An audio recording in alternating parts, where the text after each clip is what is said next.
അവസാന നിമിഷത്തിലെ ആശയക്കുഴപ്പം. കഴിഞ്ഞ ദിവസം അന്തരിച്ച നാടകപ്രവർത്തകൻ കൊടുങ്ങല്ലൂർ കൃഷ്ണൻകുട്ടിക്ക് ഗാർഡ് ഓഫ് ഓണർ നൽകിയത് സംസ്കാരത്തിന് ശേഷം. തീരുമാനം നടപ്പിലാക്കുന്നതിൽ റവന്യൂ വകുപ്പ് ഉദ്യോഗസ്ഥർക്ക് വീഴ്ച സംഭവിച്ചതായി ആരോപണം.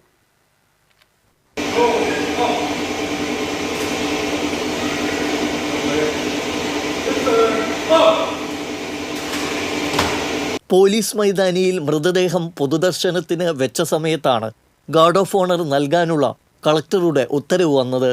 പോലീസ് ബാൻഡ് സംഘത്തിൽ നിന്നും ബ്യൂഗിൽ എത്തിക്കും മുമ്പേ മൃതദേഹം ക്രിമിറ്റോറിയത്തിലേക്ക് കൊണ്ടുപോയി.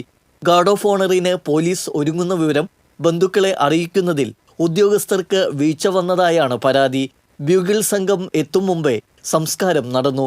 ഇതിനിടെ കൊടുങ്ങല്ലൂർ പോലീസ് സ്റ്റേഷനിൽ നിന്നെത്തിയ ഉദ്യോഗസ്ഥർ ബ്യൂഗിൽ വായിക്കാതെ ഗാർഡ് ഓഫ് ഓണർ നൽകുകയായിരുന്നു. സംസ്കാര ചടങ്ങിന് മുൻപ് ഗാർഡ് ഓഫ് ഓണർ നൽകാൻ കഴിയാതെ പോയത് ഉദ്യോഗസ്ഥരുടെ വീഴ്ചയാണെന്ന് ചൂണ്ടിക്കാണിക്കപ്പെടുന്നു. എന്നാൽ ഗാർഡ് ഓഫ് ഓണർ നടത്തേണ്ടതിനെക്കുറിച്ച് പോലീസിനെ യഥാസമയം അറിയിച്ചിരുന്നതായി റവന്യൂ അധികൃതർ അറിയിച്ചു. TCV news, Kodungallur.